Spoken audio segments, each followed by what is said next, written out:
மேடையில் அமர்ந்திருக்கும் என் அன்பான சேட்டா ஜாய் அவர்களுக்கும், ஜாய் ஃபவுண்டேஷன் தலைவி திருமதி ஜாய் அவர்களுக்கும், பத்மபூஷன் ஐயா நல்லியார் சார் அவருக்கும், அண்ட் இந்தியன் ஆப்ரேஷன்ஸை பார்த்துட்டு இருக்க மிஸ்டர் தாமஸ் அவர்களுக்கும், முக்கியமாக மேடம் பாரதி பாஸ்கர் மேடம் அவர்களுக்கும், இங்கே வந்திருக்க கல்யாணமாலை சார் அவர்களுக்கும், என்னோட அங்கமாக இருக்க இப்போது புதுசாக ஒரு படம் பண்ணிகிட்டு இருக்கோம், அதுலேருந்து என்னுடைய ஃபேமிலி இங்கே வந்திருக்காங்க. முக்கியமாக Kathiresan sir, 5 star Kathiresan sir அவர்களுக்கும், என்னோடய சகோதரர் திரு ஆர்கே சார் அவர்களுக்கும், அவரோட துணைவர்களுக்கும், மேடம் உங்களை எப்படி சொல்லலாம் உங்களுக்கும், அண்ட் என்னுடைய டைரக்டர் திரு சரசர் அவர்களுக்கும், மயங்கோபி சார் அவர்களுக்கும், ஒரு அழகான ஒரு நடிகர் உங்களுக்கும், அண்ட் ஜாய் சார்னாலே ஜாய் சார் மட்டும் இல்லை, அவருடைய அடியில் இருக்க ஒவ்வொருத்தருமே ஜாய் என்றாலே நீங்கள் தான், people who work under him, உங்களுக்கும், அண்ட் ரொம்ப ரொம்ப முக்கியமாக பத்திரிகை நண்பர்களுக்கும் ஊடக நண்பர்களுக்கும் அனைவருக்கும் வணக்கம். இன்றைக்கி ஒரு ரொம்ப ஸ்பெஷலான நாள். என்ன சொன்ன மாதிரி it is the 18th birthday of the Chennai showroom. ரொம்ப ஸ்பெஷலான நாள். இது ஸ்பெஷலான நாளில் வந்து ஒரு அருமையான ஒரு விஷயம் நடக்குதுன்னா, ஒரு நல்ல ஒரு பழமொழி இருக்குது, வீடு கட்டிப்பார் கல்யாணம் பண்ணிப்பாருன்னு. கல்யாணம் பண்ணிப்பாருன்னா திரும்பி நம்ம ஜாய்கிட்ட தான் வரும். அது எல்லாம் தெரியும். கல்யாணம் பண்ணும்போது என்ன நகை எல்லாம் வரும்னு சொல்லிட்டு ஜாய்கிட்ட தான் வரும். பட் வீடு கட்டிப்பாருன்னா அதுக்கும் இப்போ வந்து ஜாய் ஃபவுண்டேஷன்லேருந்து, ஜாய் ஹோம்ஸ்லேருந்து அவங்க ரொம்ப கஷ்டப்பட்டு உங்களுக்கு ஒரு வீடே இருக்காத, நிலம் இருக்காதுன்னு சொல்கிற ஒரு 50 குடும்பங்களுக்கு ஒரு தரமான ஒரு அருமையான ஒரு வீடை கொடுத்து, எனக்கும் ஒரு வீடு இருக்குன்னு சொல்கிறது வந்து, இப்போ அவங்களுக்கு ஒரு நல்ல லைன் சொன்னாங்க, அதான் வீடு என்பது ஒரு ப்ரிவிலேஜ் கிடையாது, வீடு என்பது ஒரு ரைட்டுன்னு. ஸோ அவங்களுக்கும் எனக்கு வீடு இருக்கு ரைட்டு கொடுத்ததுக்கு முதல்ல திரு ஜாய் சாருக்கும் அவர் துணையார் திரு ஜுவாலிக்கும் நிறைய நன்றிகளும். ஏன்னா இன்றைக்கி வந்து ஒரு 50 குடும்பங்களை வந்து எனக்கும் ஒரு வீடு சொல்லியிருக்குன்னு சொல்லும் போது அது இவ்வளோ பெரிய சந்தோஷம். அண்ட் நம்ம எல்லாருமே பார்த்தோம், அதாவது ஜாய் ஃபவுண்டேஷனில் பார்த்தீங்கன்னா வீடு மட்டும் இல்லாமல் கேன்சர் இன்ஸ்டியூட்டாக இருக்கட்டும், மக்களுக்கு எங்கெங்கே பிரச்சனை இருக்கோ அவங்களால என்னென்ன பண்ண முடியுமோ ரொம்ப அருமையாக எவ்வளோ தூரம் அது அவன் சாதாரண இந்த கையில் வாங்கி இந்த கை தர்றது வந்து யாருக்கும் தெரியக்கூடாதுன்னு சொல்லுவாங்க. அந்த மாதிரி நிறைய விஷயங்கள் இங்கே காமிச்சது ஜஸ்ட் கொஞ்சம் தான். ஏராளமான நிறைய பேர் ஹெல்ப் பண்ணிக்கிட்டு அந்த ஜாய் ஃபவுண்டேஷன் மூலமாக ஒரு பொது மக்களுக்கு ஒரு சேவையாக செஞ்சு அது எந்த ஒரு எதிர்பார்ப்பு இல்லாமல் பண்ணுறது வந்து மிகப்பெரிய விஷயம். எப்பயுமே நான் எல்லா ஃபங்க்ஷனும் சொல்கிறது வந்து, ஜாய் சேட்டா வந்து he's a visionary, he's an example. அதாவது நம்ம வந்து குழந்தைங்களுக்கு வந்து காமிப்போம், இப்போ இவர் மாதிரி வரணும் அவர் மாதிரி வரணும்னு. இன்றைக்கி வந்து ஜாய் சார் அது மாதிரி இருக்கார். அதாவது ஒரு தனித்தனிமையாக வந்து எந்த ஒரு சப்போர்ட் இல்லாமல் இன்றைக்கி ஒரு எம்பையரை கட்டி, இப்போ அவர் மட்டும் ஜாலியாக இல்லாமல் அவரோட குடும்பம் மட்டும் இல்லாமல் ஸ்டாஃப் மட்டும் இல்லாமல் மக்களுக்கும் திரும்பி கொடுக்குறது நினைக்கும் போது ரொம்ப ரொம்ப சந்தோஷமாக இருக்குது. Thank you Thiru ஜேட்டா, thank you, it's wonderful. And இது ஜஸ்ட் அ ஸ்டார்ட் தான், ஜஸ்ட் அ ஸ்டார்ட். இன்னும் ஒரு 5 வருஷத்தில் பார்த்தீங்கன்னா இந்தியாவிலே வந்து ஜாய் எல்லாம் எங்கெங்கெல்லாம் பேர், அதாவது நம்மளுக்கு வந்து சந்தோஷம் என்ன சொல்லுவோம், வாழ்க்கையில் என்ன வேணும், சந்தோஷம் வேணும்னு சொல்லுவோம்.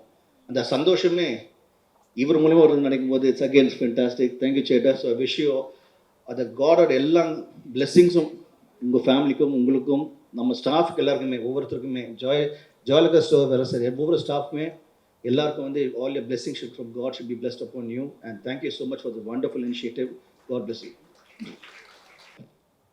மரியாதைக்கும் வணக்கத்துக்கும் உரிய இந்த நிறுவனத்தினுடைய தலைவர் பெருமை மிகு திரு ஜாய் அவர்களே, அவருடைய துணைவியார் அவர்களே, வணக்கத்துக்குரிய ஐயா நல்லி செட்டியார் அவர்களே, மரியாதைக்குரிய தியாகராஜன் சார் அவர்களே, தம்பி பிரசாந்த் அவர்களே, ஜாய் அலுகாஸ் நிறுவனத்தை சார்ந்த தலைமை பொறுப்பிலும் ஏனைய பணிகளிலும் இருக்கிற அன்பான நண்பர்களே, அரங்கத்திலே அமர்ந்திருக்கின்ற கல்யாணமாலை ஐயா திரு மோகன் அவர்களே, எங்களினுடைய எல்லா கல்யாண மாலை நிகழ்ச்சியினுடைய இயக்குனராக இருந்து எங்களை எப்போதும் ஆட்டுவித்துக் கொண்டிருக்கின்ற திருமதி மீரா நாகராஜன் அவர்களே, அரங்கத்திலே இருக்கின்ற திரைத்துறையை சார்ந்த அனைத்து பிரபலங்களே, ஆர்கே சார் அவர்களே, கதிரவன் சார் அவர்களே, தேவயானி மேடம் அவர்களே, சரண் சார் அவர்களே, லயன் கோபி அவர்களே, அன்பான தம்பி அவர்களே, அவர் பேர் எனக்கு தெரியல, அன்பான தம்பி அவர்களே, ஊடகத்துறை சார்ந்த பெருமக்களே,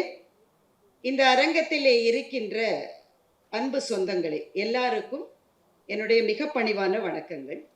உங்களுக்கெல்லாம் கொஞ்சம் பயமாக இருக்குன்னு எனக்கு புரியுது. ஏன்னா எங்கள் நடுவரும் இல்லை பெல் அடிக்கிறதுக்கு. இவங்க எவ்வளோ நேரம் பேசுவாங்களோன்னு எல்லாருக்குமே கொஞ்சம் டென்ஷனாக இருக்குது. நான் ரொம்ப குறிப்பாக ஒரு 2 விஷயங்களை தான் இங்கே சொல்லணும்னு நான் நினைக்கிறேன். இது வள்ளுவர் கோட்டம் அரங்கத்தில் நாம் இருக்கோம். அதனால ஒரு திருக்குறளில் ஆரம்பித்து ஒரு திருக்குறளை முடிக்க போகிறேன், அவ்வளோதான் சொல்ல போகிறேன். எனக்கு நினைவுக்கு வருகிற முதல் திருக்குறள் நீங்க கேட்டிருப்பீங்க அநேகமா. பெருக்கத்து வேண்டும் பணிவு, சிறிய சுருக்கத்து வேண்டும் உயர்வு அப்படின்னு ஒரு திருக்குறள் இருக்கு.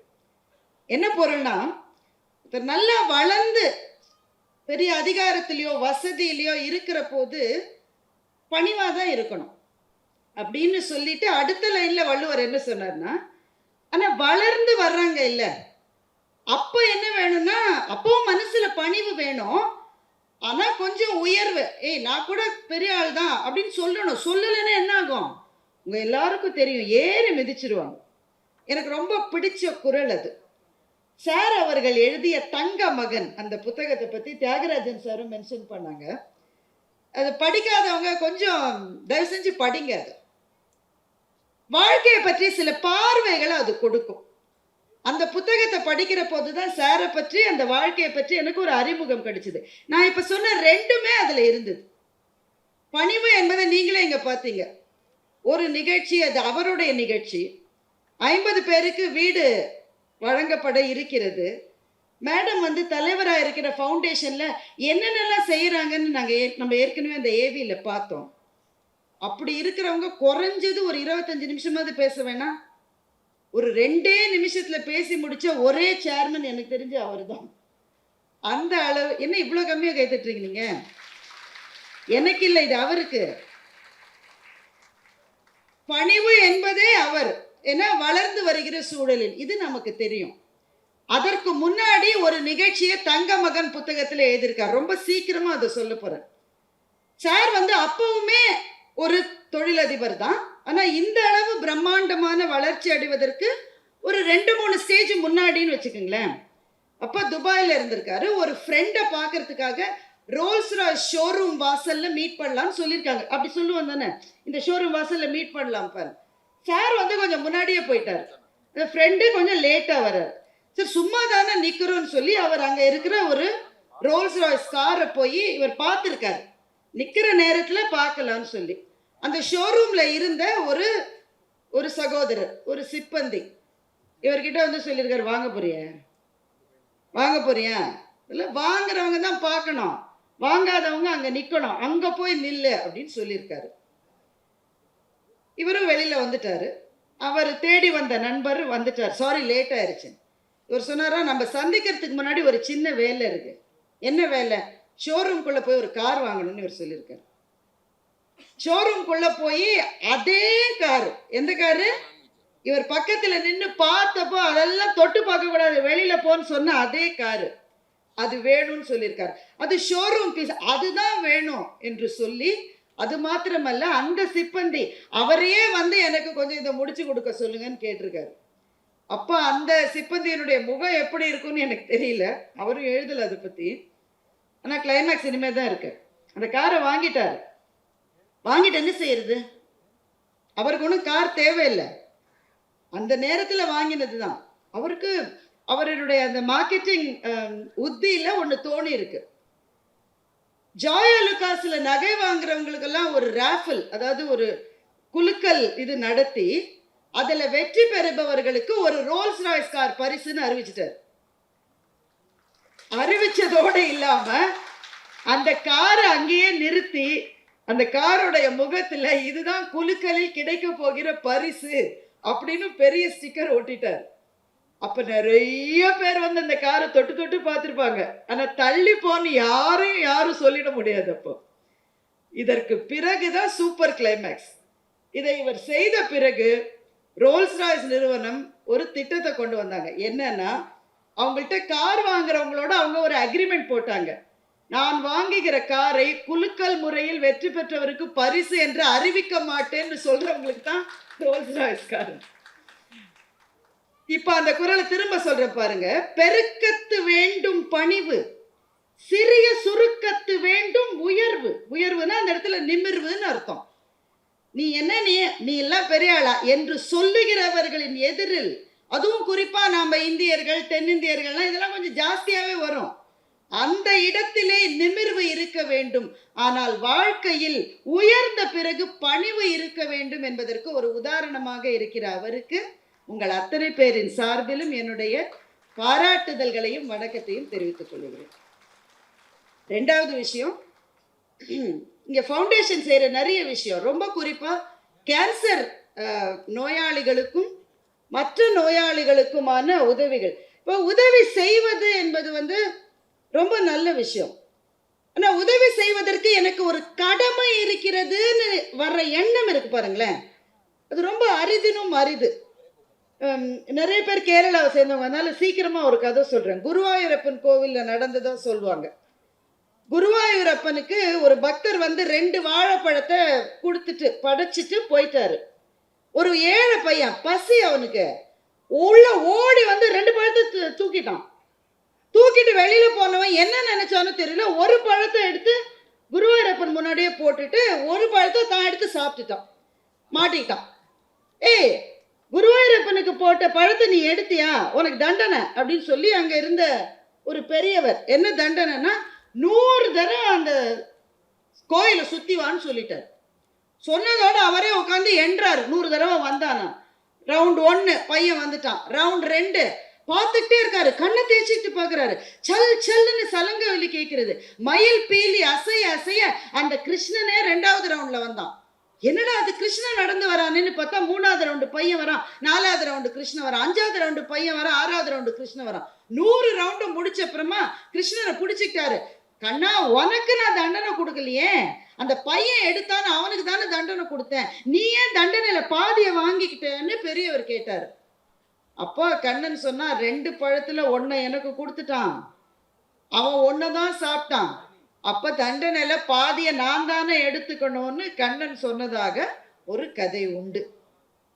இந்த கதையில இருந்து நாம தெரிஞ்சுக்க வேண்டிய விஷயம், உயர்ந்து வருகிற எல்லாருக்கும் பின்னால் நிறைய பேரினுடைய பங்களிப்பு இருக்கிறது. There is nothing like a self-made man. All of us are made of hundreds of others என்று ஒரு ஆங்கில பழமொழி உண்டு. அப்படி சில பேர் உதவி செஞ்சு பெரும் உயர்வை பெற்றுவிட்ட சில பேருக்கு தான் திருப்பி கொடுக்கணுன்ற எண்ணம் வருது. அந்த எண்ணம் ஐயா அவர்களுக்கு வந்திருப்பதை இந்த மேடையிலே ரொம்ப மகிழ்ச்சியோடு நான் பாராட்டுகின்றேன். நோயாளிகளுக்கு செய்கிற உதவின்றது தலைமுறைகளை காப்பாற்றுகிற உதவி, மறந்துடாதீங்க. நோய் வந்துருச்சு, அதிலிருந்து மீண்டு வருகிற அளவு வசதி இல்லைன்ற உங்களுக்கு செய்கிற உதவி இருக்கு பாருங்க, உங்களுக்கு மன நிம்மதியை மாத்திரம் தராது, அது தலைமுறை காக்கும் என்ற நம்பிக்கை நம்முடைய மண்ணில் உண்டு. அதே போலதான் வீடும். இங்க 50 குடும்பங்கள், உங்களுக்கு பல பேருக்கு வீடு என்பது ஒரு கனவாக கூட இருந்திருக்கலாம். ஒரு வீடு என்பது ஒரு கனவு தானே. அதனால தான் கனவு இல்லம்னு சொல்லி தான் பல பிளாட் ப்ரமோட்டர்ஸ் விற்கிறாங்களே. ஒவ்வொரு இல்லமும் ஒரு கனவு. ஆனால் உங்களில் சில பேருக்கு, ஏன் பல பேருக்கு எய்த முடியாத கனவாக கூட அது இருந்திருக்கலாம். சாவியை வாங்கிட்டு அந்த வீட்டுக்குள்ள போய் உங்களுக்கு யாரும் வெளியில போன்னு சொல்ல முடியாது, அடுத்த மாசத்துல இருந்து வாடகை ஜாஸ்தின்னு சொல்ல முடியாது, நாங்களே வீட்டை விற்கிறதா இருக்கோம், நீங்க வேற இடம் பார்த்துக்குங்கன்னு சொல்ல முடியாது. இந்த அச்சத்திலேயே வாழ்ந்து கொண்டிருக்கிற உங்களுக்கு இது எனக்கே ஆன இடம் என்ற அபாரமான ஒரு நிம்மதியை சார் அவர்களும் ஜாய் அலுகாஸ் நிறுவனமும் கொடுத்திருக்கிறது. நீங்கள் பெறப்போகிற வீடுகளில் எல்லா நலன்களோடும் மன நிம்மதியோடும் ஆரோக்கியத்தோடும் நீங்கள் அனைவரும் வாழ்வதற்கான என்னுடைய பிரார்த்தனையை தெரிவித்துக் கொள்கிறேன். நான் 2 திருக்குறள் சொல்றேன்னு சொன்னேன், கவனமா இருந்தா நினைச்சல நினைவுல இருக்கும். 2வது திருக்குறள், அதோடு நான் நிறைவு செய்கிறேன். மருந்தாகி தப்பா மரத்தற்றால் செல்வம் பெருந்தகையான் கண் படின் அப்படின்னு ஒரு திருக்குறள் இருக்கு.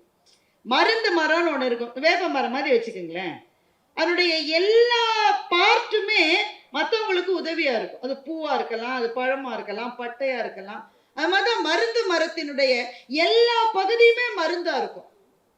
நல்ல உள்ளம் கொண்ட ஒருவனிடம் செல்வம் சேருகிற போது அது மருந்து மரம் மாதிரி இந்த சமூகத்துக்கே அது பயன்படும் என்று வள்ளுவர் சொன்னார்.